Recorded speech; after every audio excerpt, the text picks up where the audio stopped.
The sun has gone down at Hangman's Hill, and the ghost at Misery Corner isn't walking tonight.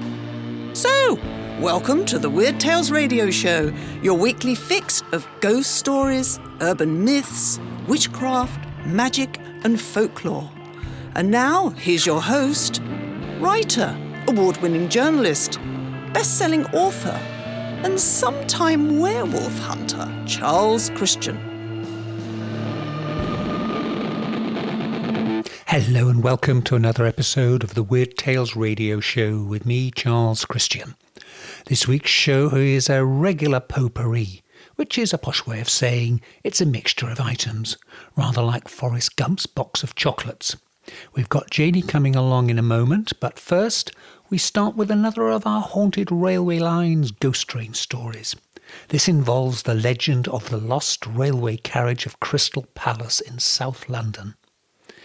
As with all good urban myths, there is actually an element of truth here, and this involved the short-lived Crystal Palace pneumatic railway, which was a kind of Victorian-era precursor of Elon Musk's proposed Hyperloop high-speed mass transit system. Now, Crystal Palace is now just a large park in South London, but for the best part of nearly 80 years, it was the home of a very large glass construction, the Crystal Palace indeed, plus elaborate gardens and lakes, and a sort of mini World's Fair. And there was a underground train, the tube train ran to it. There was also an experimental train put together by a person called Thomas Webster Rammel, and it was either an atmospheric or pneumatic railway, depending on your choice.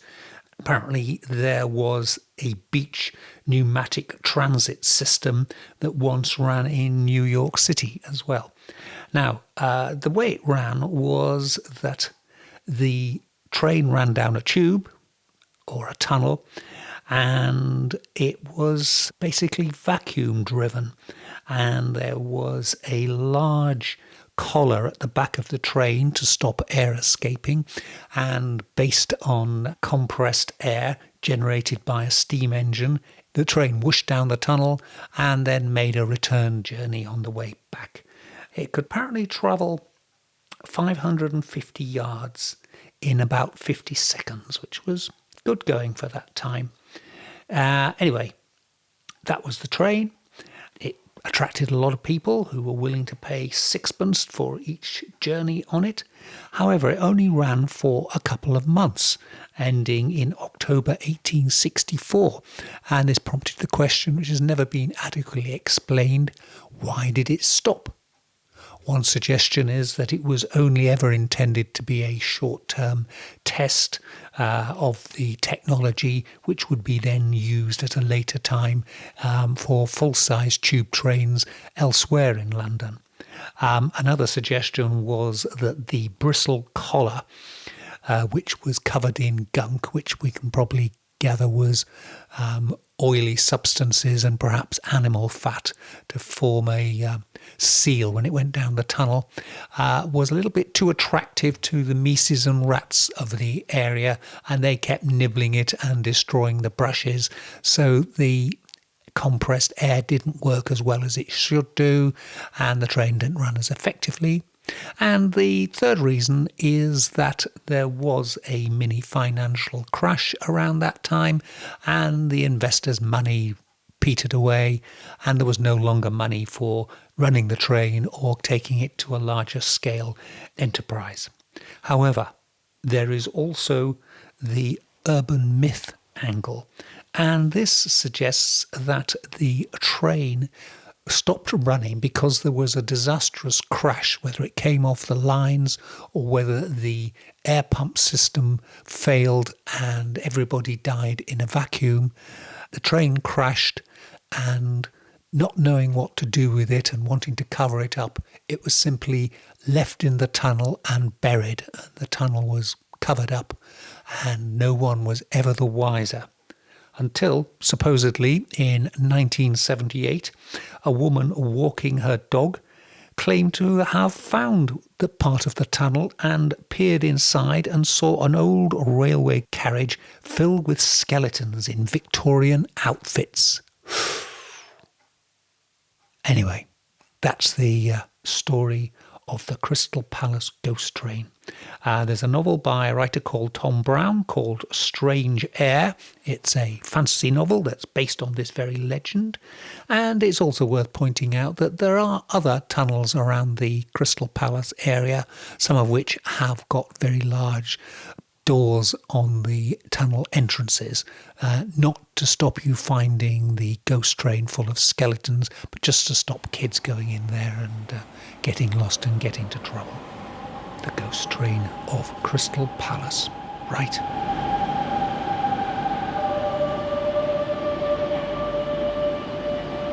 We've got Janie coming up now.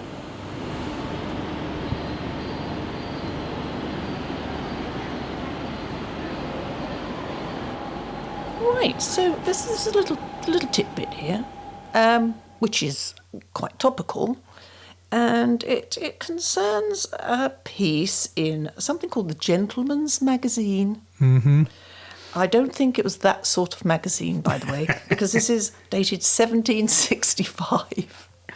And, it relates to this idea of helping people in troubled times with their businesses and what can affect them, and obviously that's what's happening to a lot of people at the moment.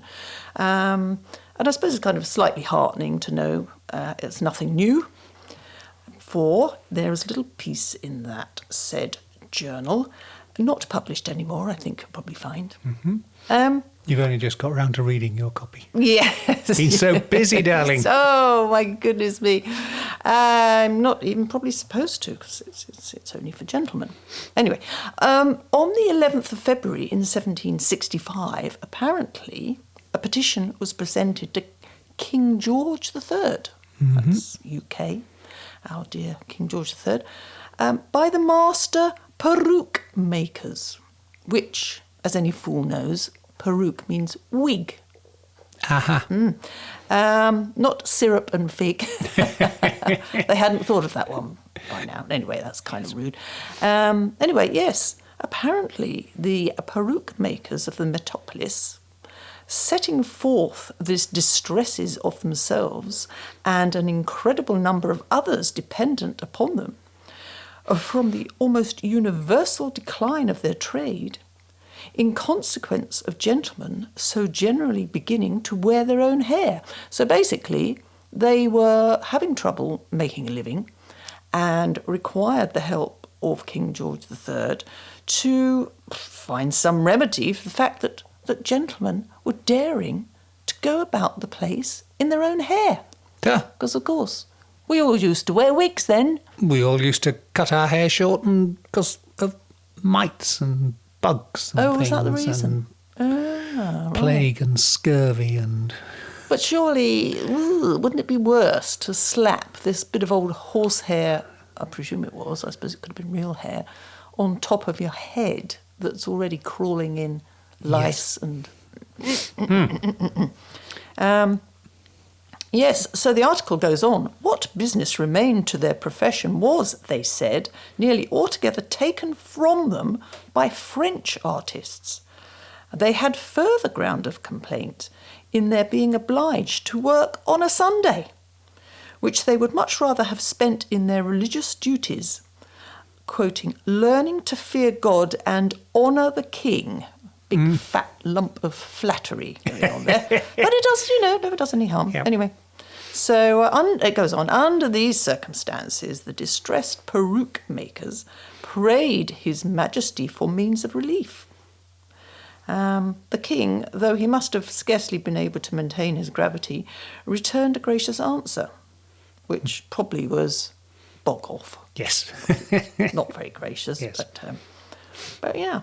The public, though, albeit but a little converted from the old views regarding the need of protection to industry, which obviously we know all about now, had the sense to see the ludicrous side of the petition, and someone quickly regaled them by publishing a petition I don't know if that was online or just in the newspapers, from a little group of people called body carpenters, imploring His Majesty to wear a wooden leg and to enjoin all his servants to appear in the royal presence with the same graceful decoration, on the basis that they were going out of business too. Perhaps there hadn't been any wars of late, and could they please make them fashionable again? If everybody saw the king wearing a wooden leg, they'd say, we ought to have one of them. Have one, yeah. We'll be up with the Joneses. People will think we're toffs. Mm. Well, it was like that then, though, wasn't it? It was. Kings. They weren't all that they're cracked up to be, kings. No. Well, that George III, he went on and lost the American colonies, didn't he? Well, he did. He did. And went mad. Yeah. That makes us, our lot at the moment, not look too bad. Although there's plenty of time for them to bog up further. Yes. Anyway, that's my tidbit. That's your tidbit. That's very useful. Tidbit. Just very useful, that. Yes. If in times of hard, try and get the king or queen to endorse what you're doing. Let's see if we can have a petition from the false nose makers or fake moustache people. Anyway, one of the topics we were discussing is what are called in folklore terms nursery bogies. No sniggering at the back, not something that comes up your nose, but as in bogeymen. And they were used by parents, nannies, whoever looked after children, to basically scare their little children into obeying them. Now, I was taught a whole raft of these things. One of the more gruesome ones told to me by my grandmother was that if I looked under the cupboard under the stairs or just peeped in there, Rawhead and Bloody Bones would come and get me. Can I just ask a question? Was she mad? Or was she evil? Or was she both? Because why would she not want you to peek in the cupboard under the stairs? I mean, she was presumably trying to get you not to peek in there. Yes. What was the big deal about peeking in the cupboard under the stairs? Well, it would be that I was disobeying her. Ah, right. I was doing something I wasn't supposed to do. And so you were told not to do it. And the other one, that if you didn't go to sleep at night, the bogeyman under the bed would come and get you and pull you out of bed. This was your kindly old granny, wasn't it? Yeah. I think my mother and father used similar ones. Right. And then there was when you went for a walk in a park and you went past a pond or somewhere with a bit of water floating around, and obviously they didn't want you to fall in and fall into dangerous water or do anything like that. So they used to say, Jenny Greenteeth will get you. And she will pull you down with her long talons into her watery lair and then drown you and eat you. So the idea was, you think, well, I don't want that to happen to me, so I will keep a steady distance away from the edge of the pond when I'm feeding ducks. Was this a northern thing? Well, it was my northern thing, yes. We certainly didn't have them down in London. Mind you, of course, we were a little bit more, how can I say, sophisticated down there, perhaps. A bit more advanced. A bit more advanced. Had electricity. So no, you had none of that? No. Nothing like that whatsoever. None of the, if you don't be good, I'll call a policeman to take you away, or... No. I mean, it was only very recently that I had any idea that policemen weren't universally wonderful, because that's what we were told, If you got lost, you asked a policeman, and they were kindly old gentlemen who would reunite you with your mummy. No, we had absolutely nothing like that. No folklore or no made-up bogeyman. Not told that if you weren't good, you'd be given to Dr. Bernardo's and put in a home for orphans. No, strangely, my parents liked us. That's kind of, and possibly it points to the fact that we were either incredibly subdued and subjugated, or we were just nicely brought up and well brought up. And we the worst that we were told is to go to our rooms. So did this not give you nightmares? Do you think it's in any way formed my character? You? Yes. Well, you'd be good judge of that, wouldn't you? You'd be able to.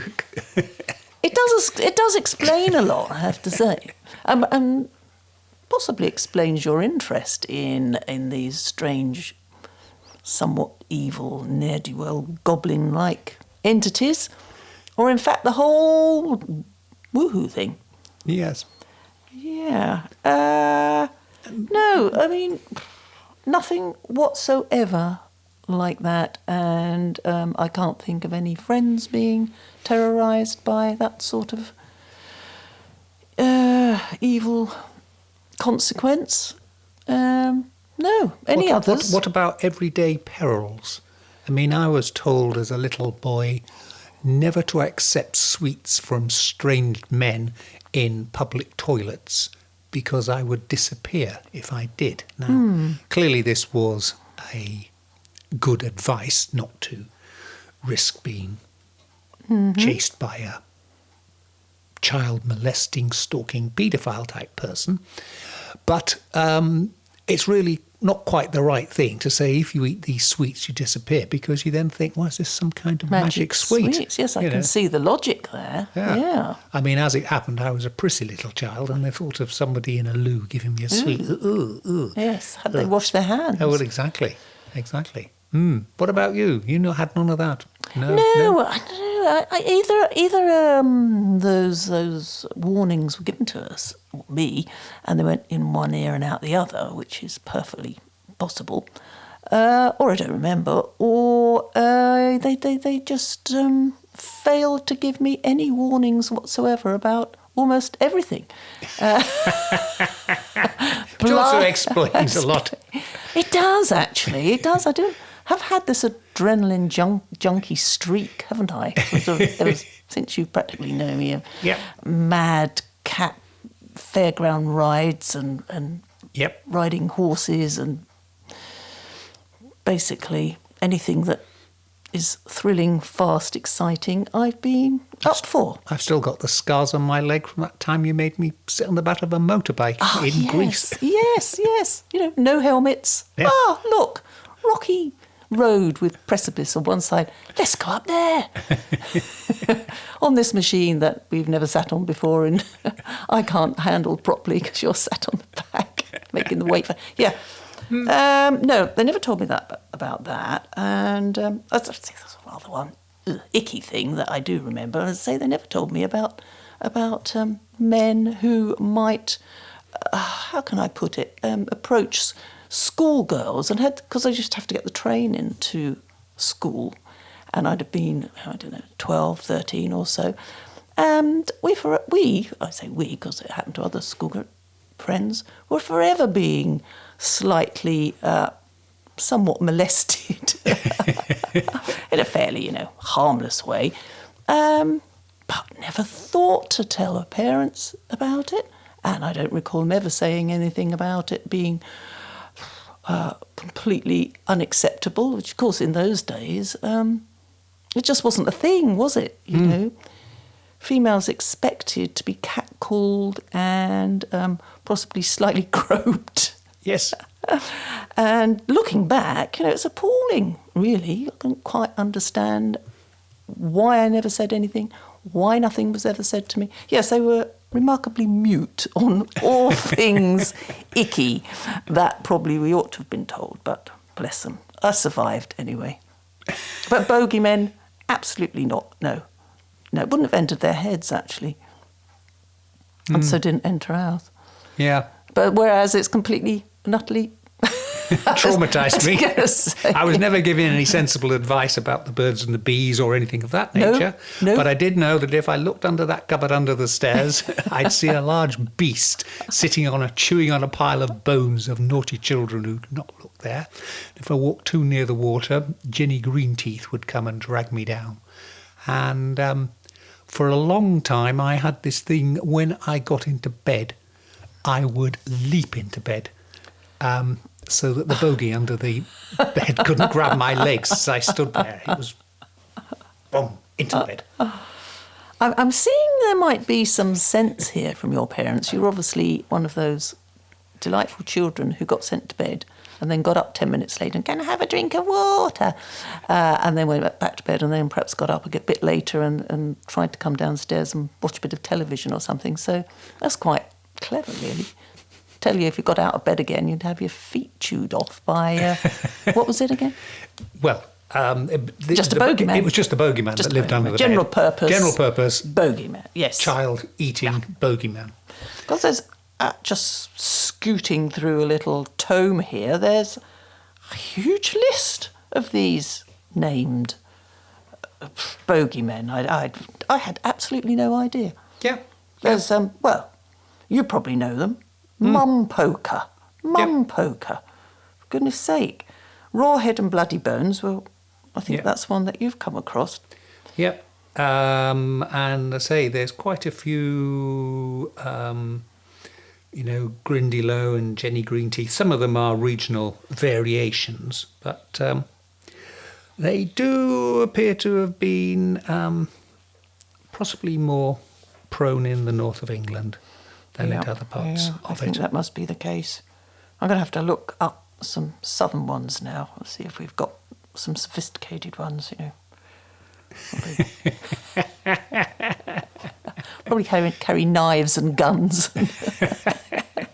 Large swords. Yes. Yes. If you don't go to bed, the Queen's footman will come and tell you off. Yes. Don't be naughty, little girl. Yes, actually, thinking... Revoke your pass to the Queen's garden party. You must have been an unruly, savage lot up there, because in my childhood, telling off would be the ultimate thing to avoid. And obviously being sent to your bedroom, that was when you really had pushed your luck. But we'd just be threatened with, if you don't behave, I'm going to tell you off. I never minded Cripes. being sent to my bedroom because I could get on and play with my toys without my parents interfering and getting in the way and asking stupid questions and things. Yeah, and you're only 5.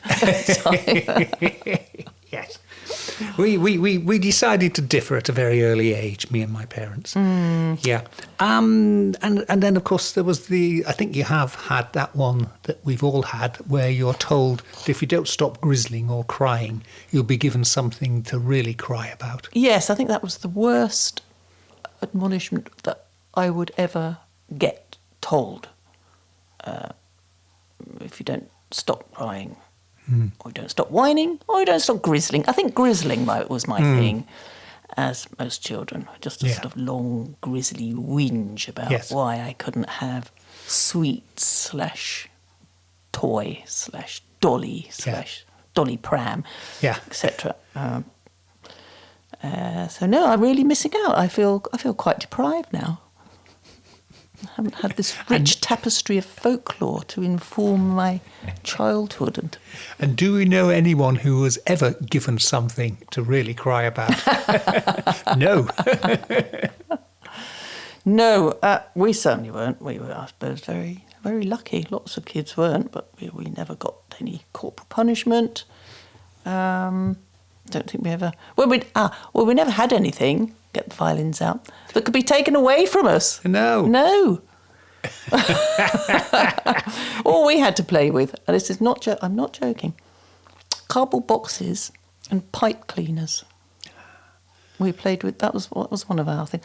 Or a pad of drawing paper, which would probably be the butcher's paper that wrapped the mincing. And no, it wasn't. We used to get drawing books and, colouring in books. And that was it. So, you know, can you imagine?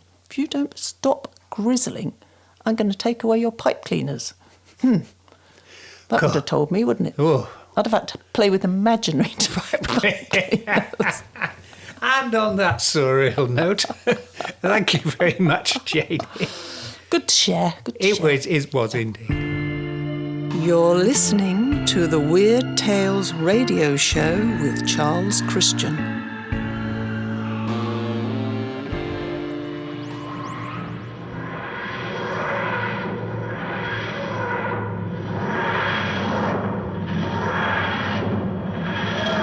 And it's my pleasure to be talking to Una McCormack, who last time I met was at an Arthur C. Clarke Awards gala, back in the days when people used to go to events and things.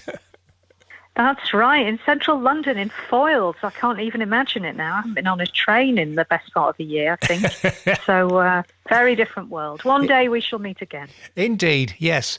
And of course, being Foyles, that's a place where you buy books, well, as an alternative to Amazon, which is about the only place you can buy them these days. But you are an author of many books, but one of the things you're doing are the Doctor Who tie-in books. Now, tell me about them. How did you get into that? Because I know you as an academic, and I suppose a lot of people would say, well, Doctor Who's a bit lowbrow, isn't it? You know, that's all right. I'm a bit lowbrow as well, so it all fits in very well. Well, I was a novelist before I was an academic, in fact. Although my PhD's in sociology. Yeah. But while I was doing my PhD, I was writing a great deal of Star Trek fan fiction. And on the back of that, I was spotted and commissioned to do some Star Trek novels, which I did. And then I thought, you know, I'd like to try my hand at a Doctor Who novel. And the thing about tie-in writing is that because it's usually done very quickly on a tight turnaround, they want people who are experienced, and they don't necessarily have time to nurture talent or kind of work through edits. So once you've got a bit of a track record, it's much easier to get work. So on the back of a handful of Star Trek novels, Star Trek was going off air. It hadn't been on for a while. Doctor Who was back, and it was just about to go from Tennant to Matt Smith. And I emailed her. As I recall, I wrote a letter. I knew the person who was commissioning. We sort of had mutual friends. I wrote a letter that pretty much said, his name, BBC, saying, you know, you might know me. Here's my track record. And he got in touch and said, yeah, I'd love to take a couple of pitches. So we bounced a few ideas around, found an idea that we liked, and he commissioned my first Doctor Who novel, which is called The King's Dragon. And then again, once you've done one, you're someone that they'll come back to. Once you've delivered on time and with you know, minimal edits and haven't kicked up too much of a fuss about the edits you're given, you tend to be invited back. Right. So that's how it works, really. Yeah. When you say it's a quick turnaround, what sort of a quick turnaround is that, and what sort of length are they? The books in words. Well, the Doctor Who books that I've done have tended to be about 50,000 words. The tightest I've turned one round was in about 5 weeks. And the Star Trek novels that I write are usually between about 80 and 100,000.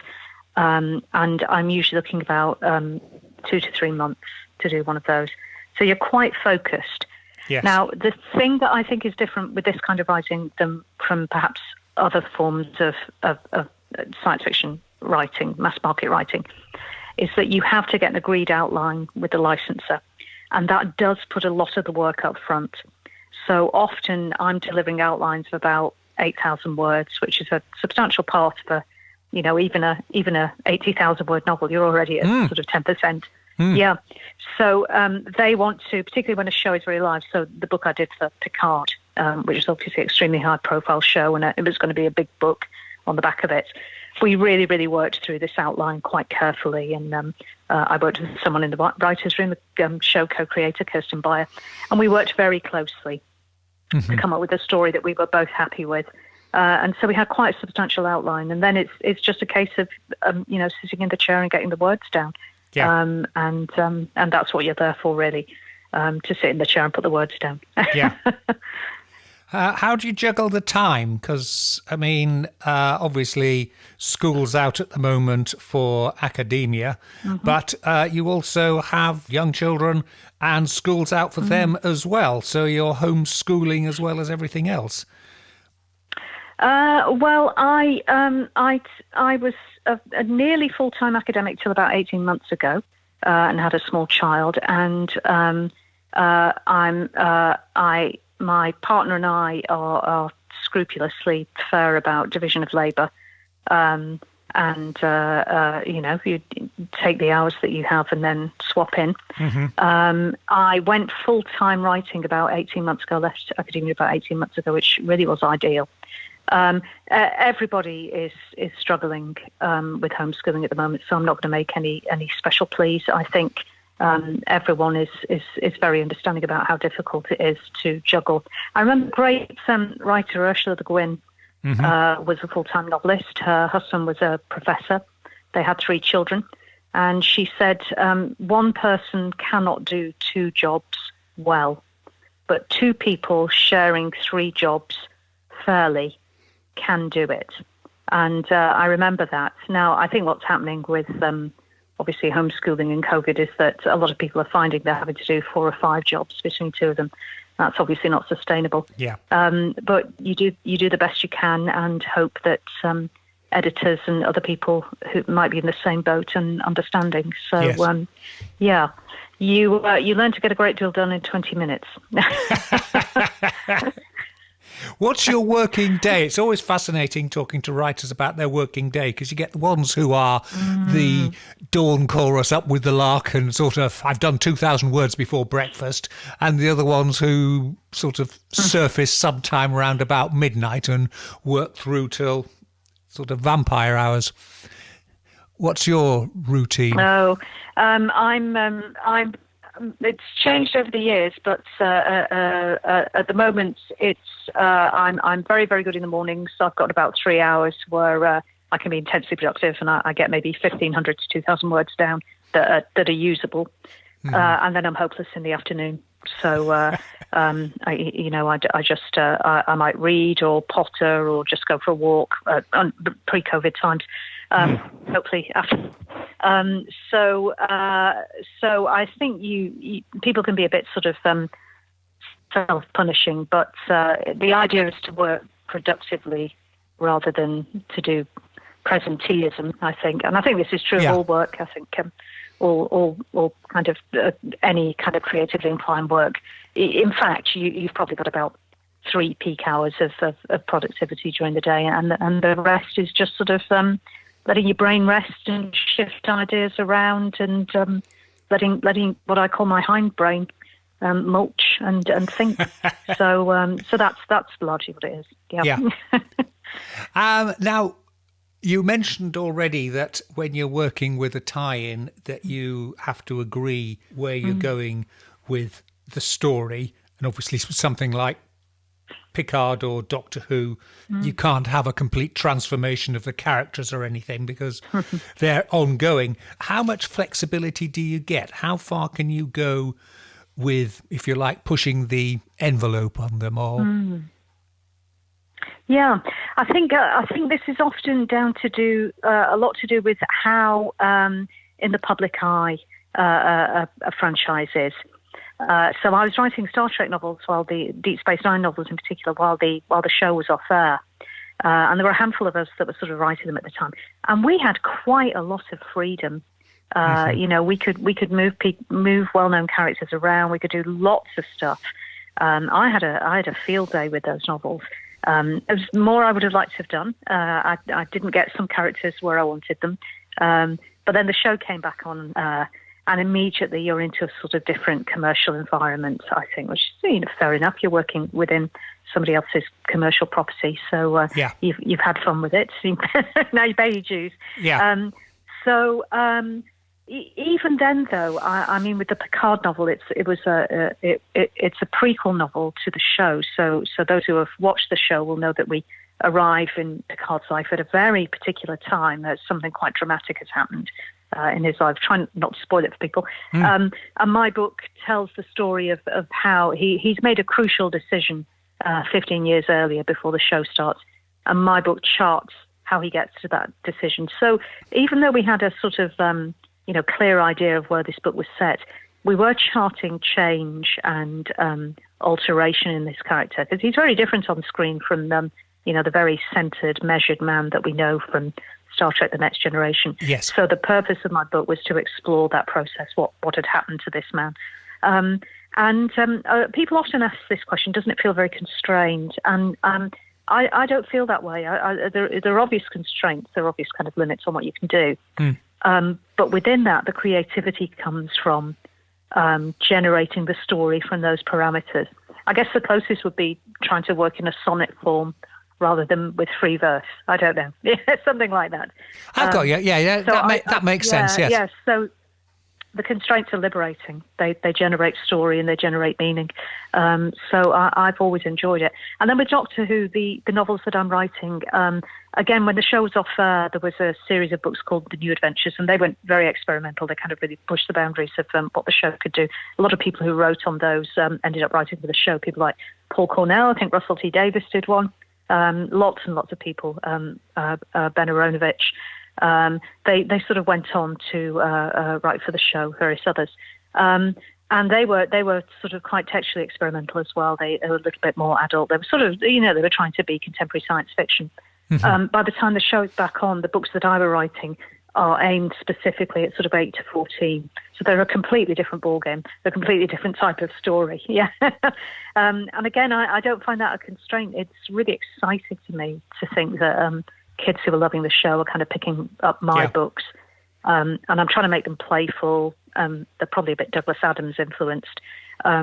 So it's a different kind of book that you're writing. Yeah. But it's still very freeing and enjoyable in its own way, I think. Yeah. I mean, that does bring us on to the current Doctor Who television presence.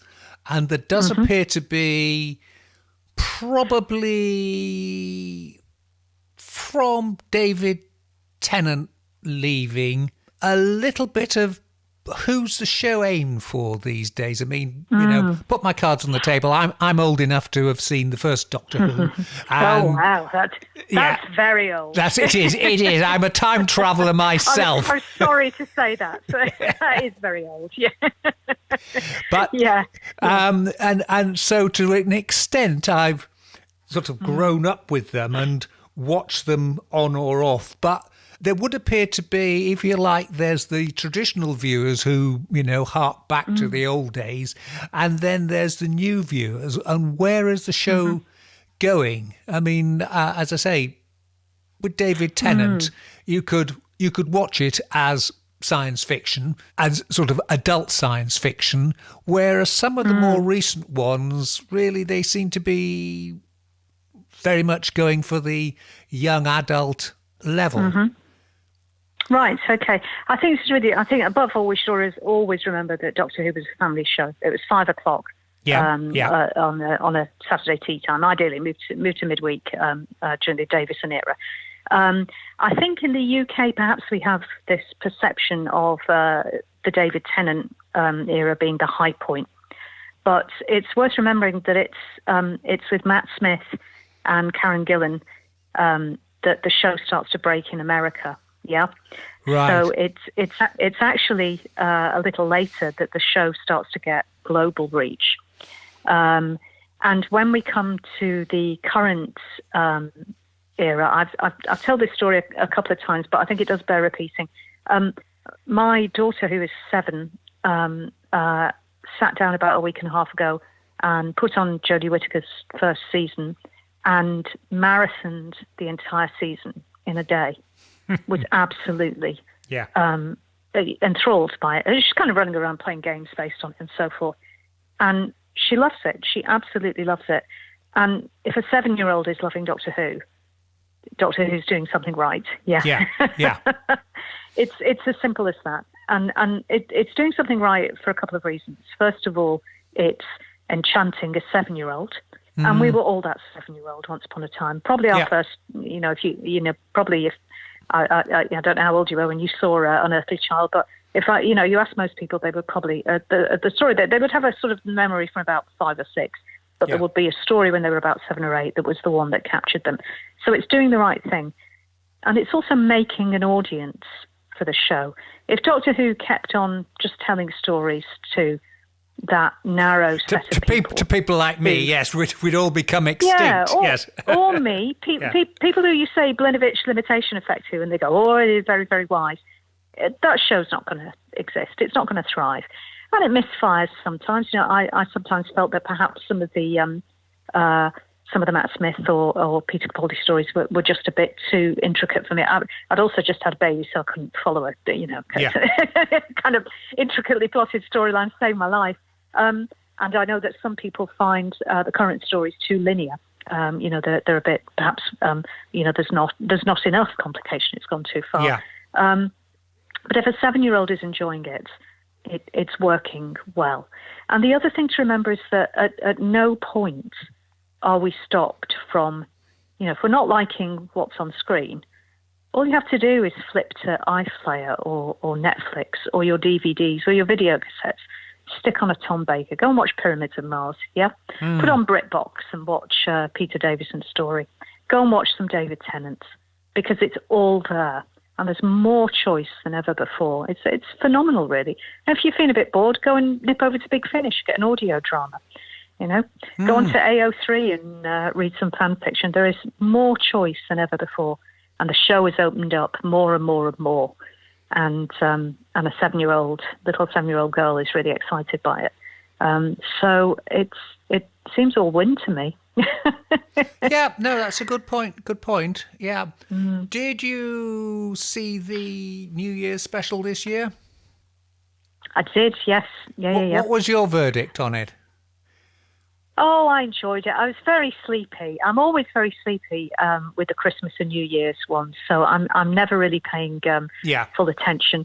I usually have a little nap in the middle, and then I usually rewatch. Yeah. COVID has meant I haven't had a chance to rewatch it yet, but lots to like about it, and the resident fan adored it, so I was happy with that. Yeah. Yeah. What about Captain Jack? Oh, well, he's always worth, whatever they pay him, isn't he? Yeah, well, exactly. Yeah. I think we can overthink these things. If we're all stuck at home on New Year's Day. Yeah. Just a bit of entertainment does no harm. No, true. So what do you think, if you were in a position to do something about it, where would you go for the next Doctor Who? Would you go another woman, or there's certainly Jodie was fine. I didn't have an issue with the fact she was a woman, because they've swapped backwards and forwards, not with sex, but with the age and everything else. All over time. I always joke that John Pertwee was the first female, because he always reminded me of the sort of very posh Oxfordshire. Yes. John at one with positives. So I always joke that. I go, and then they kind of see what I mean. I'm perfectly happy with another woman. I mean, we've had lots of men. Why not? Why have somebody? I don't know. I mean, literally, they could do whatever they like. I think I probably would reduce the TARDIS crew in size. I think quite a large number of people. I mean, it worked phenomenally well in the Hartnell era, and it worked to some extent in the Davison era. I think the changes are that the story, those were 4-part or longer stories. Yes, they were. So you usually got about, 90, at least 90 minutes of television, and now you've got about 44, 45, 50 at the most. So I think some of the characters have struggled to breathe. I would have liked the Doctor and Yaz to travel together by themselves for a little while, just watch that, those female relationships play out on screen. So yeah, I think possibly a smaller crew, which I think they may be going to. I'm not quite sure. But yeah, give us another. Let's see the Ruth Doctor, for example. I'd like to see more of that, and just keep it the Doctor exciting adventures. Excitement, adventure, really wild things, as Douglas Adams said. Yeah. And I'm fine without the intricate plots. I'm happy with these sorts of these one-off stories, self-contained stories. Yeah. Are much more what I like. But I do know, just from working a little in this universe, Doctor Who eats story. It's like a monster. You have to keep throwing stuff at it. So, I don't know how they keep going. I don't know how they keep generating material. It's a pretty amazing job. And moving on from the tie-in books, what other stuff are you working on at the moment? Oh, goodness. Well, I had a novella out, which was sort of set in my own universe. That's called The Undefeated.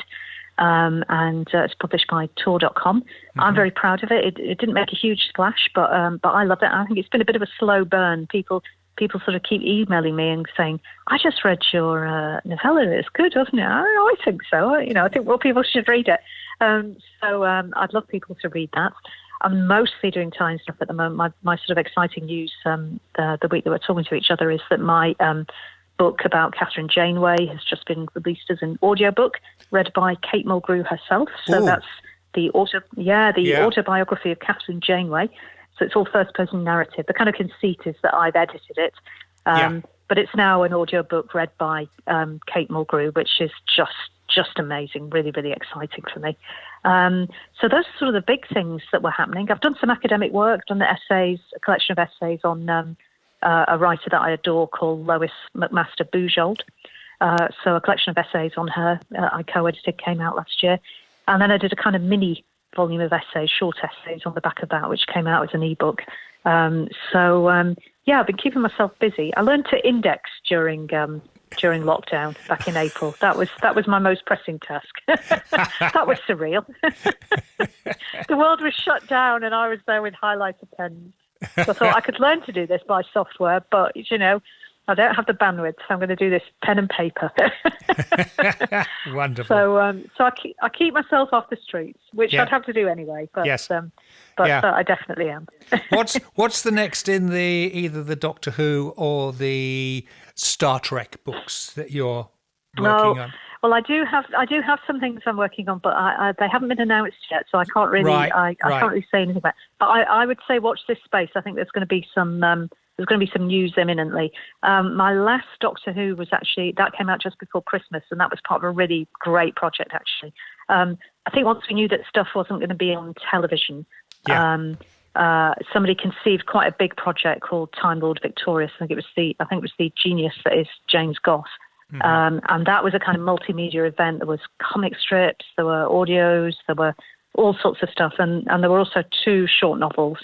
Duology. The first was written by my good friend and editor Steve Cole, brilliant writer, and then I wrote the second half of this duology, and so it's part of this Time Lord Victorious sort of mega event, Doctor Who event, and that was an absolute lark. That involved the 8th, 9th, and 10th Doctors, so McGann, Eccleston, and Tennant.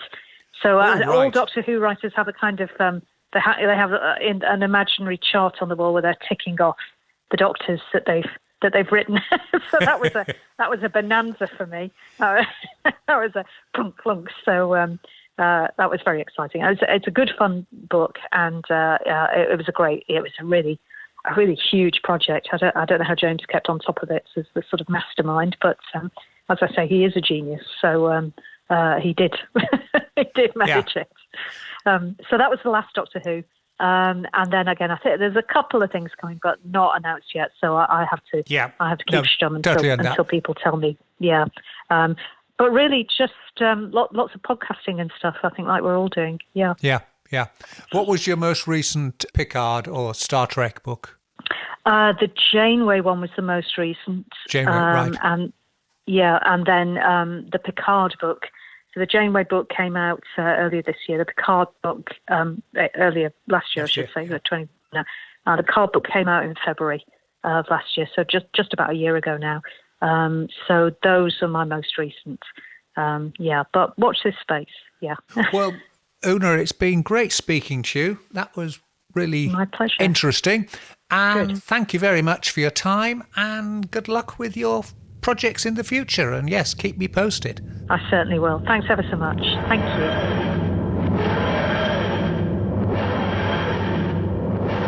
Now for another of our occasional creature features, where I look at the folklore and legends surrounding mythical beings. And this time we're looking at the story of the Hob, which is one of the friendlier denizens of the other world. As ever, the etymology and nomenclature of these creatures is confusing and subject to regional variations. So along with Hob, you may also encounter them being called hobbit thrusts and bogles. They are, however, not hobgoblins, but instead fall into the brownie category of fairy, otherworldly-like creatures, who are generally helpful towards people, but can be mischievous if they feel they're being taken for granted or misused. I wonder if they're actually derived from the small household gods or lares familiares that were once so popular across the Roman Empire in pre-Christian days. Geographically, they used to be found, and many people believe they still can be found, across the northern half of England, from the Midlands to the Scottish borders. Hobs have been described as being like small, hairy, wizened old men who wear mismatched old clothes, which I have to confess sounds a bit like me these days. And in common with many of these brownie-like creatures, we never hear of female hobs. So how do they reproduce? Well, that's a mystery, although it may explain why they are now so rarely seen. My own personal interest in hobs stems from the fact I grew up near the so-called home of one of the most famous hobs in England, and once, as a schoolboy, went on a hob hunt. The location was the little fishing village of Runswick Bay in Yorkshire. It lies about 10 miles north of the port of Whitby, and local legend has it that a hob called Hobthrust used to live in one of the many small caves called hob holes that can be found dotted around the cliffs of Runswick's Bay.